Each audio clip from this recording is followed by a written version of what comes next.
show for the morning. The topic this morning is youth literacy, and we are fortunate again to have my granddaughter, Alana McLaughlin, who has given us a youth perspective in terms of reading, recognizing that the state of Tennessee is the last in terms of literacy among the 50 states. And the reason we mention this, Alana, is primarily because we want you to address this issue of literacy in the state of Tennessee in terms of what we are trying to do in terms of making sure that more young people your age, and as we said earlier, 8 years old, more young people will be more familiar with what they have to do about reading.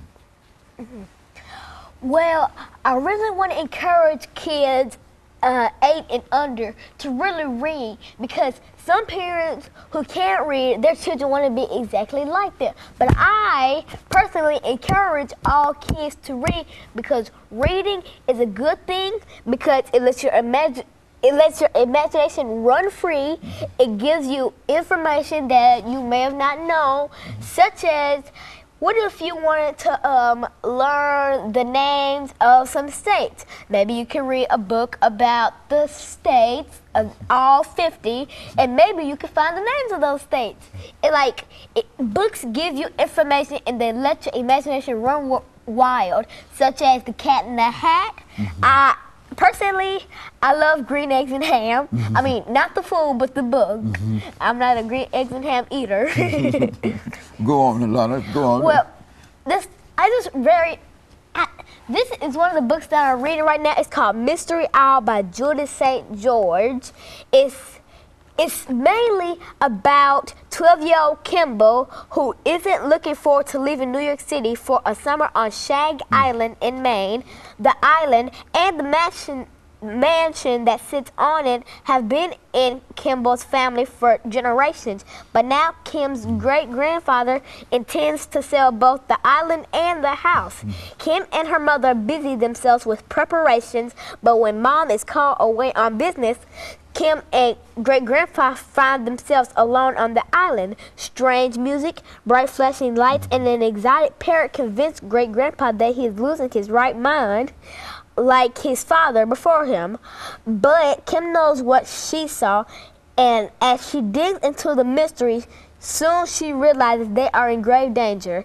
It's up to Kimball Lauder to discover what or who is haunting Shag Island. Very good. And so Lana, I think you've demonstrated to the audience this morning that there's some truth in the fact that while you might be in the while you might be in the third grade, that you are in reality reading on perhaps the 5th grade level. Yes. And I also understand that you've done a number of things in your school to encourage young people that you work with to read and to be more studious. Why don't you tell us something about some of your tutoring activities? I know it's strange to talk about you being a tutor, but go on, talk about. Well, I'm in a tutoring class at my school at Glen Enhanced Option Elementary, and I help one student named Anaya.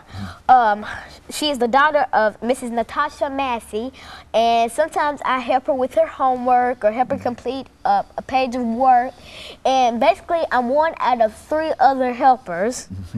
And so you're not the main helper, but they have I'm enough. one of them. They have enough confidence in you in the 3rd grade to allow you to do something. And I also understand that at one time you were even contemplating, even at your age, of starting a tutoring school. Why don't you say something about it? I was, because me and my family moved to Madison a couple days back, and I was trying to save enough money to buy our house. As we lived in Madison, I was thinking of using the house to tutor, but eventually somebody bought the house before me.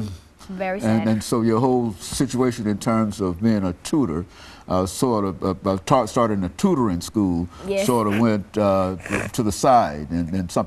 But now you've been involved in reading and learning for a long time. Book fairs, you know. Sometimes I go to every book fair. If there is a free book that I like on sale, everybody knows I'm gonna buy it, because every person in my 3rd grade class of Miss Wendy Anderson calls me, quote, a bookworm because I have stacks of books at my table. I have a million gazillion books, even if it's from the movie Tangle or, hey, Mystery Isle. There is a book laying on my desk. If you don't see one, your eyes are deceiving you. And so you, in other words, you want to encourage all young people your age or below, that it's so important to you that they read, that you're even coming on national television and trying to make that as a point. Is that what you're trying to do today? Yes, I'm trying to raise awareness for reading. All I have to say is read, read, read. Read until you can't see. Read until you pass away. Read until you can't hear. Read until you sleep. Read for 24 hours straight. And I'd be the proudest girl on earth. I just want to raise awareness for children to read. Read, read, read. Become a bookworm. Read, read, read. Alana, I think before we made a decision that this would have something to do with youth literacy, I think one of your earlier ideas, and I think this is something that we can probably pursue during the last segment, your earlier idea was to talk about children and drugs. Yes. And I was so taken back by that because I recognize that you being in the 3rd grade and only 8 years old, I was sort of, I wondered exactly what could you tell us at this age about children and drugs. And so, but you contend that you've read a lot of information in reference to, let's talk about that. We've got 50 seconds before the end of this segment.